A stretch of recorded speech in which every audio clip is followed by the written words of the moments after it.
Merci de nous retrouver sur ce plateau d'Africa Today pour cette nouvelle édition d'information.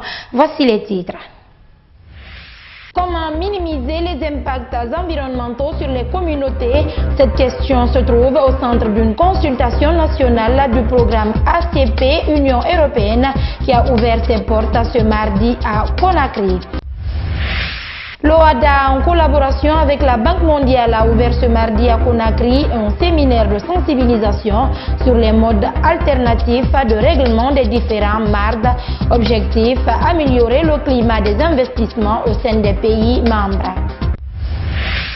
Haïti en urgence humanitaire, 1 millier de morts après le passage de l'ouragan Mathieu, une épidémie de choléra qui menace le pays où l'aide internationale a du mal à être acheminée. C'est tout pour les titres.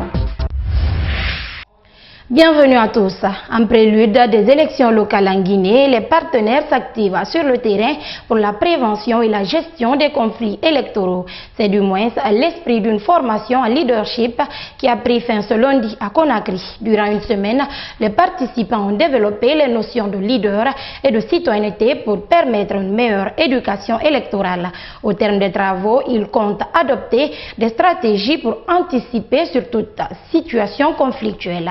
Saloum Condé pour nous en dire plus. C'est pour faciliter la prévention des conflits électoraux que ce programme de formation a été initié. Plus de 30 acteurs issus de la société civile et des médias ont pris part à cette rencontre.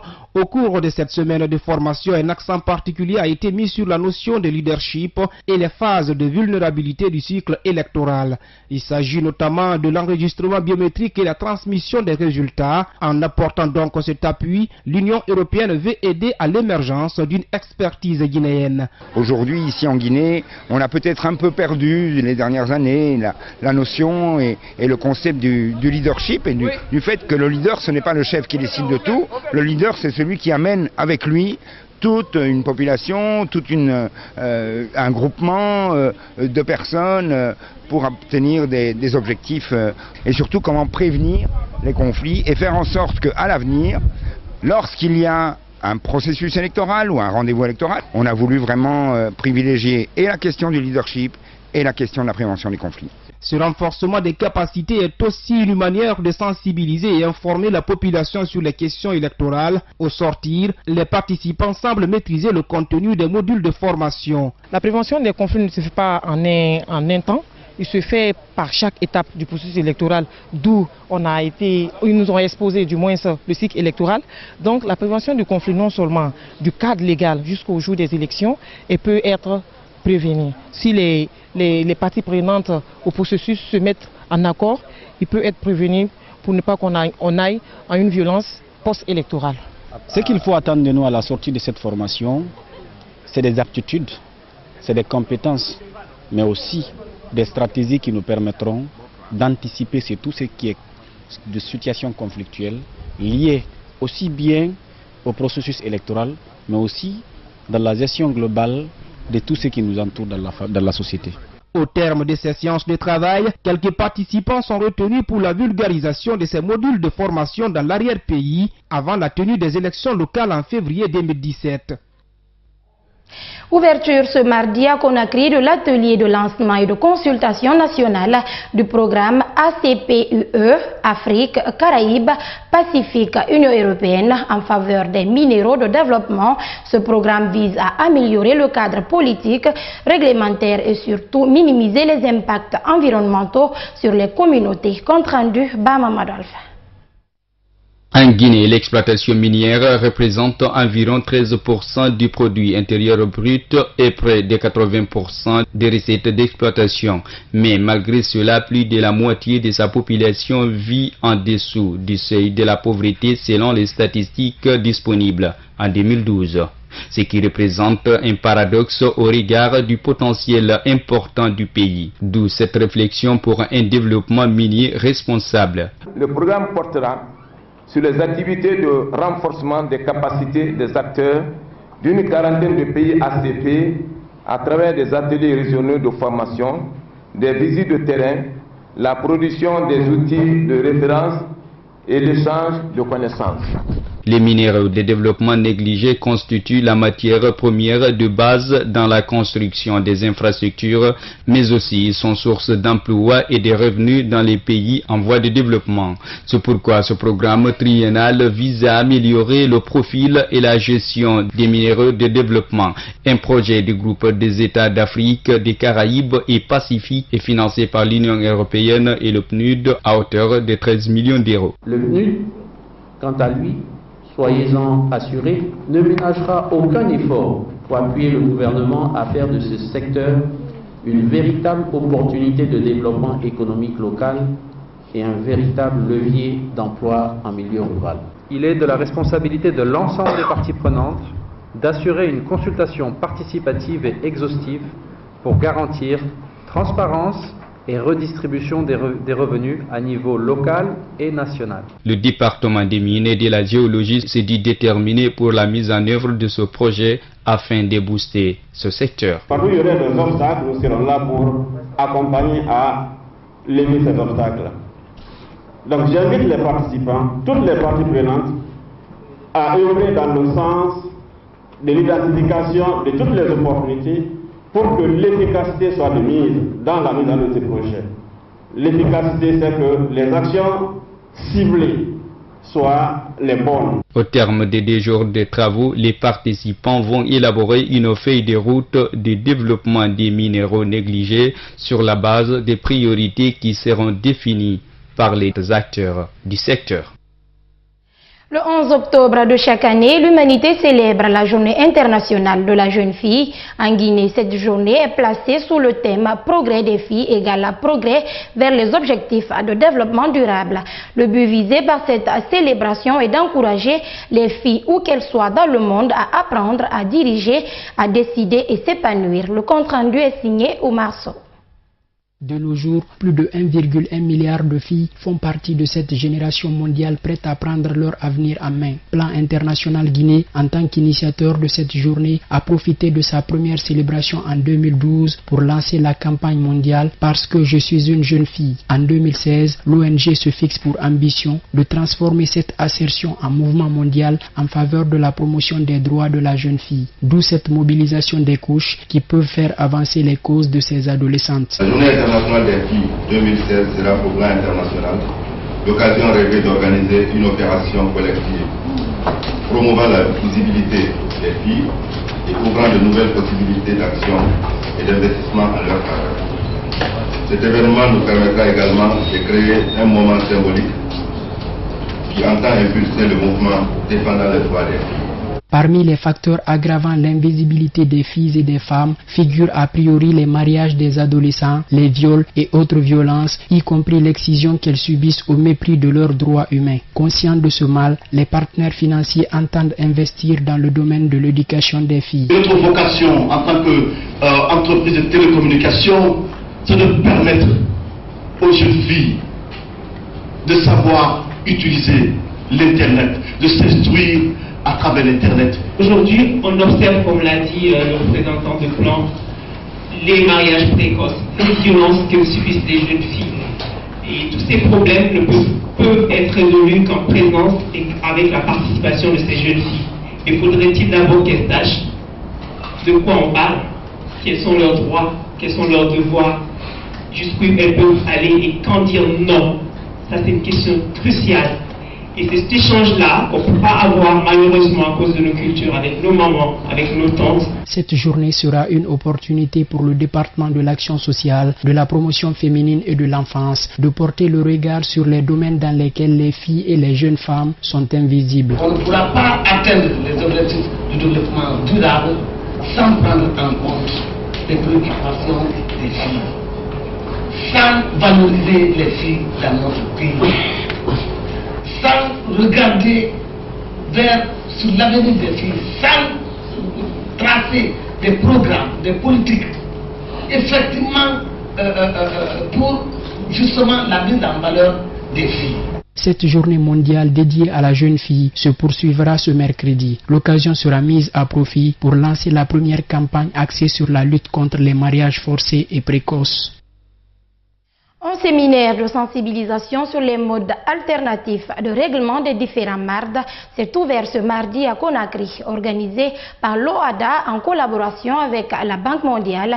Cette rencontre vise à améliorer le climat des investissements au sein de l'espace et privilégie l'arbitrage pour la réduction des litiges en milieu d'affaires. Soirée Boubacar. Cette rencontre de vulgarisation des modes alternatifs de règlement des différents regroupe 200 participants venus des 17 pays membres de l'OADA. Une sensibilisation qui rentre dans le cadre de l'harmonisation du climat d'affaires. Cet exercice crée une facilité et une garantie juridique des activités économiques dans l'espace et privilégie l'arbitrage. Cet atelier a pour but de renforcer les capacités de nos acteurs sur le terrain, pour que l'arbitrage et les autres modes amiables de règlement, c'est-à-dire la conciliation et la médiation, se déroulent très bien en faveur de l'investissement. L'arbitrage présente beaucoup d'avantages, on l'a dit, en termes de confidentialité. On aime à le dire souvent que l'argent n'aime pas le bruit. La réorientation des acteurs privés, juridiques et judiciaires vers l'arbitrage favorise aussi le désengorgement du flux important des affaires qui se trouvent au niveau des juridictions étatiques. Cette présente activité émane de la volonté des ministres de la Justice de l'espace OADA. Suite décision du Conseil des ministres, il a été décidé qu'il faut faire toute une campagne de diffusion, de vulgarisation du droit de l'arbitrage. Et même si notre droit de l'arbitrage est en cours de révision en ce moment, parce qu'il faut moderniser ce droit. L'arbitrage même dans le monde évolue beaucoup, eh bien notre droit aussi doit évoluer. En même temps, nous devons y ajouter la médiation commerciale. Même si nous sommes en voie de révision donc, de ces textes, eh bien il est bon qu'ici en Guinée, les praticiens soient bien informés. Les destinataires même de ce droit, les représentants des milieux d'affaires, des banques et autres, soient bien informés et sachent que cette possibilité existe et pourrait permettre d'aller beaucoup plus loin dans la résolution des conflits commerciaux. Bien qu'existant depuis des années, le document est très peu connu dans le monde des affaires, d'où alors la nécessité de le vulgariser. C'est très important parce que, comme vous savez, beaucoup de conflits commerciaux, beaucoup de conflits d'ordre économique entre les entreprises, entre les États, sont réglés par voie d'arbitrage. Donc ces 3 jours vont permettre aux professionnels du droit, les magistrats sont venus en majorité, on a même fait venir des magistrats de l'intérieur pour que chacun puisse réfléchir avec les experts que l'OADA a choisis dans différents pays à leur siège pour parler de ce mode alternatif de règlement des différends. Ce mode alternatif est vu par les spécialistes comme un élément protecteur, notamment en matière d'investissement. Les étudiants des écoles professionnelles de la Guinée ont repris le chemin de l'école ce lundi sur toute l'étendue du territoire national. Enseignants et encadreurs étaient effectivement présents dans les centres visités par notre reporter Moussa Sefa Kamara. Suivez son reportage. Si les enseignants ont massivement rallié leur lieu de service, chez les étudiants, l'effectif est en deçà des attentes. Un apprenant nous a confié en off que cette absence considérable des étudiants serait liée à la crise économique que traverse le pays. Du côté du centre de formation professionnelle Chemin de Fer, les innovations n'y manquent pas, selon le directeur des études. L'école même est en chantier. Avec la venue de la nouvelle directrice, vous avez trouvé un changement. On a essayé de faire un toilettage. On a même réussi à créer une salle d'informatique qui va être fonctionnelle dans ces jours-ci-là. Alors, la motivation, c'est de dire aux élèves, de leur donner l'importance des métiers. Pas un seul, mais des métiers. Quant au manque d'étudiants dans les salles de classe, la directrice de ce centre déplore cet état de fait. Pratiquement, on demande souvent aux étudiants de faire du sérieux, surtout au début de la rentrée. C'est maintenant qu'il faut préparer les examens de sortie, la composition de passage, les examens de sortie. Mais malheureusement, ils ne viennent pas en grand nombre pour un début. Évidemment, c'est hier qu'on a commencé, mais hier et aujourd'hui, l'effectif n'est pas tellement considérable. Comme la planification est le socle de toute activité humaine, à un sac, l'École nationale des secrétariats d'administration et de commerce est chose faite depuis. Donc dans mon établissement, depuis le 5 septembre déjà, j'ai pu planifier les enseignants Ensuite, nous avons préparé toutes les classes conformément au programme en vigueur. En plus de cela, j'ai conçu un calendrier pour l'année 2016-2017, calendrier sur lequel je dois m'appuyer pour pouvoir atteindre mon objectif. La rentrée scolaire de cette année est morose comme les années précédentes dans le pays. Des journalistes ayant bénéficié récemment d'une formation en technique d'investigation et ressources numériques ont reçu ce mardi leur satisfecit dans les locaux d'Osiwa. Ce projet, initié par l'Association des journalistes pour le développement durable, vise à qualifier la presse guinéenne dans le domaine. Aïssata Fofana. Après 2 semaines de formation, les journalistes participants ont procédé à tour de rôle à la présentation de leur projet d'investigation, des sujets qu'ils seront amenés à réaliser pour la première phase de ce programme de promotion du journalisme d'investigation en Guinée. Le sujet porte sur le viol sexuel sur mineurs en République de Guinée, qui est vraiment une réalité dans notre pays.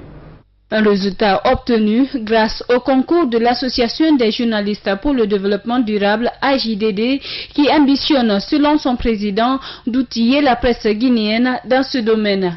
Je me réjouis du fait que l'AJDD a pu permettre à des collègues, à des amis, de pouvoir être dotés en technique d'investigation. Aujourd'hui, l'autre satisfaction, c'est que mes collègues sont en mesure de pouvoir gérer eux-mêmes leurs projets d'enquête et même de pouvoir partager leurs connaissances au sein de leurs rédactions respectives.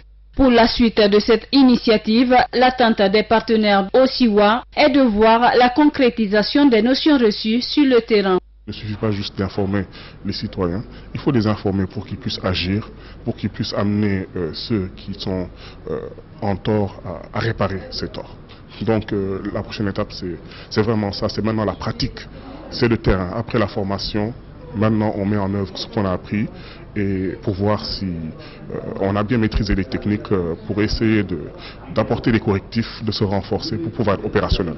La cérémonie a été sanctionnée par une remise de satisfecit aux récipiendaires et une photo de famille. Une nouvelle réunion ce mardi des syndicats des professionnels de la presse guinéenne, SPPG, en abrégé à la maison commune des journalistes. Objectif, à faire le point sur la proposition de la convention collective de la presse privée en Guinée, élaborée depuis février 2016. Un accord qui devra permettre l'amélioration des conditions de vie des employés de la presse privée guinéenne. Fatmata Bintaba, explication. Ces syndicalistes, tous journalistes dans différents médias de la presse privée, veulent la matérialisation de la convention collective. Pour y arriver, la structure s'est dotée d'un programme dont certaines étapes sont déjà exécutées et d'autres le seront les mois à venir. Selon le programme donné pour l'élaboration et les révisions des conventions collectives, concernant le cas spécifique de la presse privée, nous devons nous retrouver avec les patrons de presse, avec l'inspection générale du travail, à partir de ce mois, le mois d'octobre, la date donnée c'est octobre-novembre. Donc il est déjà question pour nous déjà d'attirer l'attention des uns et des autres, surtout notamment concernant les patrons de presse. Comme vous le savez, ce n'est pas à nous de les appeler, mais tout le monde doit savoir que selon la date proposée à l'issue donc de ces accords, c'est octobre-novembre. Ça reviendra donc notamment aux patrons de presse aussi de se préparer concernant l'élaboration de cette convention collective de leur côté. De nombreux points dans cet accord tournent autour de l'amélioration du cadre de travail des journalistes de la presse privée guinéenne. Le SMIC, vous savez très bien, ils sont nombreux, beaucoup de nos collègues, surtout à l'intérieur, qui n'ont pas le SMIC. Et nous sommes nombreux dans cette salle, les gens qui ne sont pas immatriculés à la Caisse nationale de sécurité sociale.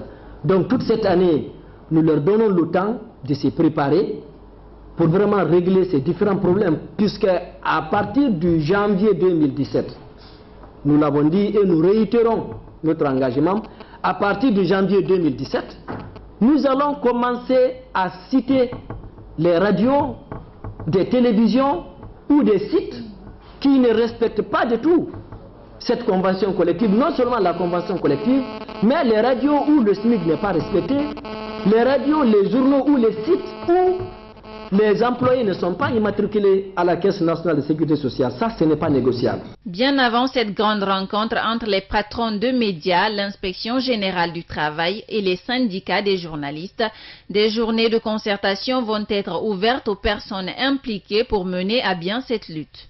Mais bien avant cela, à quelques jours de cette convention, de cette rencontre ultime entre syndicats, patronat et gouvernement, c'est-à-dire l'inspection générale du travail, nous avons proposé d'organiser une journée de réflexion.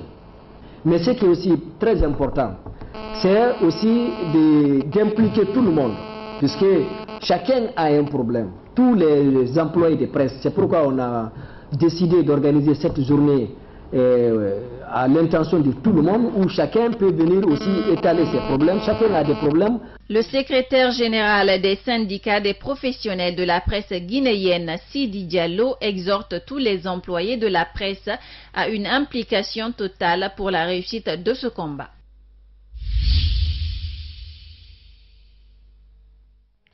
En Afrique du Sud, la colère des étudiants ne retombe pas.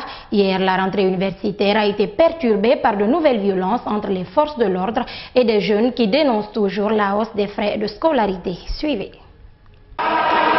Un face-à-face qui se muscle, les étudiants sont remontés et la police est venue en force. Aux chants et slogans vont succéder les jets de pierre d'un côté, les gaz lacrymogènes de l'autre, des heurts violents éclatent, un bus s'embrase. 3 semaines que les élèves de l'université Wits à Johannesburg bloquaient les cours, que la fronde grondait, alors quand hier matin la direction a décidé de rouvrir le campus sans faire de concessions aux revendications des grévistes, des centaines de manifestants ont empêché la reprise des cours. Initialement, les étudiants mettaient en avant des arguments sociaux. Ils dénonçaient l'augmentation annoncée des frais universitaires. Puis la contestation est devenue plus politique. Plusieurs universités à travers le pays ont suivi le mouvement. On veut des institutions où on ne se sent pas comme un groupe minoritaire. Nous sommes la majorité. Les personnes de couleur, les personnes noires représentent la majorité en Afrique. Nos institutions nous éduquent toujours selon un système eurocentrique où le racisme est présent et on ne veut plus de ça. Au Cap, les cours à l'université Stellenbosch ont aussi été perturbés. À Pretoria, la direction avait proposé une rencontre avec les étudiants pour trouver une sortie de crise. L'année dernière, le gouvernement avait dû plier et geler les frais de scolarité pour éteindre déjà la colère de la jeunesse. Inquiétude persistante sur la situation en Haïti. Une semaine après le passage dévastateur de l'ouragan Mathieu, le pays le plus pauvre des Caraïbes n'en finit pas de compter ses morts. 1 millier au moins et la menace d'une épidémie de choléra et de famine. 1 400 000 personnes ont besoin d'une assistance urgente, notamment dans le sud du pays où l'aide arrive au compte-gouttes. À regarder. Ils ont presque tous perdu leur logement et n'ont pas mangé depuis plusieurs jours. Une semaine après le passage de l'ouragan Mathieu, c'est désespéré que les habitants de la baie des Cailles accueillent les camions du Programme alimentaire mondial, les premiers à atteindre la zone. Les autorités nous ramènent de l'aide, mais les hommes essayent de nous empêcher de les prendre. On n'en peut plus ici, on n'a nulle part où aller, nulle part où dormir. Caille, Jérémy, Port-Salut, Port-Piment, toutes ces villes côtières ont été désenclavées et peuvent désormais théoriquement accueillir de l'aide. Mais sur le terrain, les acteurs locaux alertent les grands intermédiaires. Attention, disent-ils, à ne pas concentrer toute l'aide sur ces centres urbains de la péninsule. Faute de quoi, les habitants des collines et des villages excentrés seront obligés de descendre pour aller chercher de l'aide. Plusieurs convois humanitaires auraient d'ailleurs été bloqués par des barricades sur la route principale qui dessert le département. Il faut faire attention et ne pas mal interpréter. Je pense que la population est très angoissée. Ils n'ont reçu aucune aide pendant plusieurs jours. Alors que le nettoyage commence, les chiffres publiés au fur et à mesure donnent le tournis. Près de 200 000 personnes hébergées dans des abris provisoires, 300 écoles endommagées et selon l'ONU, au moins 1,4 million de personnes nécessitant une assistance d'urgence. Les Nations Unies qui ont lancé lundi un appel à la communauté internationale mondiale. Objectif, collecter 120 millions de dollars destinés à couvrir les besoins en Haïti pour les 3 prochains mois. Les plantations ont été également détruites, ce qui sous-entend que le pays va faire face à une famine assez aiguë, puisque la péninsule du Sud est considérée comme le grenier d'Haïti. Les acteurs de terrain, eux, exhortent ONU et grandes ONG à ne pas reproduire ce qu'ils appellent le fiasco de 2010. Après le tremblement de terre, une grande partie des sommes promises ou données aux grands intermédiaires n'a jamais été distribuée aux Haïtiens. Ailleurs dans le monde, en Colombie, après les FARC, l'ELN, l'armée de libération nationale, qui accepte à son tour les négociations avec Bogota pour mettre fin à un conflit armé vieux d'un demi-siècle. La deuxième guérilla colombienne avait entamé des pourparlers secrets en 2014. Pour le président Santos, c'est une paix totale complète qui est en jeu. Regardez. Tout juste récompensé du prix Nobel pour son engagement vers la paix avec les FARC, le président colombien est apparu à la télévision ce lundi pour annoncer des discussions de paix avec le deuxième mouvement de guérilla du pays. Compatriotes, avec la guérilla de l'ELN, nous cherchons depuis près de 3 ans une négociation pour mettre fin aussi au conflit avec eux. Et aujourd'hui, nous avons une bonne nouvelle. Nous avançons avec l'ELN. Ce sera une paix complète. L'ELN, ou Armée de Libération Nationale, 2000 combattants au plus, 3 fois moins que les guérilleros marxistes des FARC. Eux aussi ont entamé des négociations secrètes avec les autorités en 2014.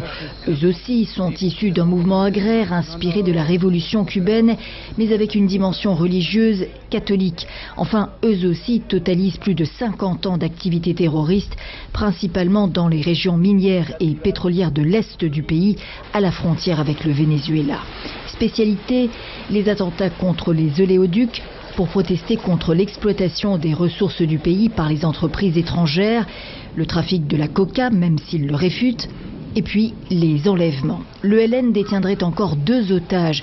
Le groupe devra les avoir libérés d'ici le 27 octobre, date prévue donc des discussions officielles de paix en Équateur avec le gouvernement colombien. Dans le même temps, Bogota et les FARC se sont engagés à renégocier les modalités de l'accord de paix annoncé en fanfare fin août et rejeté par référendum début octobre à quelques milliers de voix près.